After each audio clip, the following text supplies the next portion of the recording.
쓸모와. 여러분들은 싱가포르에 대해서 얼마나 알고 계신가요? 싱가포르는 동남아에서 잘 사는 깨끗한 도시국가로 많이 알려져 있는데요. 실제로 싱가포르는 국토 면적이 부산보다 더 작지만 세계적인 교통, 물류, 금융, 원유 거래의 중심지로 우뚝 서 있습니다. 2018년 기업하기 좋은 국가 2위, 2018년 경제 자유도 2위, 2017년 국가 경쟁력 3위, 2018년 1인당 국내 총생산 7위. 작지만 잘 사는 나라 싱가포르. 그런데 싱가포르가 실제로 북한과 같은 독재국가, 사회주의 국가라는 사실을 알고 계신가요? 지금부터 한번 알아보겠습니다. 싱가포르는 외견상으로 자유민주주의 공화국입니다. 하지만 여당의 매우 유리한 선거제도와 언론 통제, 표현의 자유 제약 등으로 민주주의는 제대로 돌아가고 있지 않습니다. 그 중심에는 리칸유 일가의 독재가 있는데요. 리칸유는 싱가포르 초대 총리로 30년 넘게 싱가포르를 다스렸습니다. 자신이 총리직을 관두고 측근에게 물려줬다가 2004년 아들 리센융에게 총리직을 세습시켰죠. 현재 총리인 리센융은 뒤를 이을 후계자로 87년생인 장남 리용이를 준비시키고 있습니다. 이게 이뤄지면 북한의 김일성, 김정일, 김정은 일가처럼 3대 세습이 되는 거죠. 싱가포르는 북한과 같은 독재국가이기에 비슷한 사회 통제가 이루어지고 있습니다. 싱가포르의 형벌은 혹독하기로 유명한데요. 거리에 침을 뱉거나 화장실에서 용변을 보고 물을 안 내려도 벌금을 냅니다. 껌을 뱉으면 86만원의 벌금을, 허가받지 않고 와이파이를 쓰면 해킹으로 간주해 860만원의 벌금을 냅니다. 게다가 아직도 엉덩이를 때리는 태형이 존재합니다. 태형의 위력은 상상을 초월해서 성인 남성도 한 대 맞으면 정신이 멍해지고 세대가 넘어가면 제정신으로 버틸 수가 없다고 하죠. 과거 마이클 페이라는 미국인 청년이 고발되어 태형 6대를 선고받았는데요. 이것 때문에 미 대통령까지 선처를 부탁하는 등 외교적 마찰을 빚기도 했죠. 싱가포르는 살인 등 강력범죄에 무조건 사형이 구형되는데요. 여기에는 외국인도 예외가 없습니다. 인구가 많은 중국 빼고는 사형이 가장 많이 시행되는 국가입니다. 싱가포르의 토지는 무조건 국가 소유이고 개인 소유 매매가 불가합니다.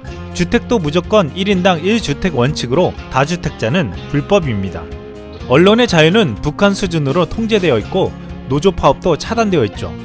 그런데 이런 싱가포르가 1인당 GDP가 61,766달러, 한국의 2배, 북한의 60배입니다. 싱가포르는 북한과 같은 독재정치, 사회주의 국가인데도 어떻게 그렇게 잘 살 수 있었을까요? 싱가포르는 자본주의 경제 방식을 표방하고 있는데요. 초대 총리 리칸유는 적극적인 대외 개방 정책으로 싱가포르를 국제적인 허브로 만들어 전 세계적인 무역의 중심지로 만들었습니다. 게다가 금융 허브 플랜, 관광 및 고도산업 드라이브 등으로 최첨단 국가 반열에 올려놓았죠. 즉 리칸유는 독재를 했지만 지금의 번영된 싱가포르를 만들었습니다. 무엇보다 리칸유가 한 업적 중에 가장 중요한 것은 부패하지 않고 투명한 나라를 만든 것입니다. 리칸유가 부정부패를 없앤 방법이 있었는데요. 현재 싱가포르 리센룽 총리는 세계에서 가장 많은 연봉을 받는 대통령입니다. 161만 달러로 하나로 19억, 우리나라 대통령보다 7배, 미국의 대통령보다 4배나 많습니다. 싱가포르는 부패지수가 세계에서 가장 낮은 나라로 부패를 없애기 위해 고위공무원 보수를 세계 최고로 인상하는 법안을 발의했습니다. 민간보다 나은 대우로 최고의 인재를 뽑아 국가 경영을 맡겨야 한다는 이유였죠. 싱가포르에서는 장관 연봉도 5억에서 8억, 초임 과장도 1억대로 세계 최고 수준입니다. 이렇게 최고 대우로 부정부패를 근절시킨 것입니다. 싱가포르 리칸유는 독재 정치를 했지만 나라를 깨끗하고 잘 살게 만들어줬습니다. 그래서 독재와 통제된 시스템을 가지고 있었지만 국민들이 크게 저항하지 않았습니다. 사실 딱히 저항하기도 쉽지 않았습니다. 비판하는 이들은 그들을 리칸유 주식회사, 잘 사는 북한이라고 비아냥거렸지만 싱가포르는 새로운 국가 모델을 입증해 보였습니다. 북한의 김정은은 지금 제2의 싱가포르를 꿈꾸고 있을지 모릅니다.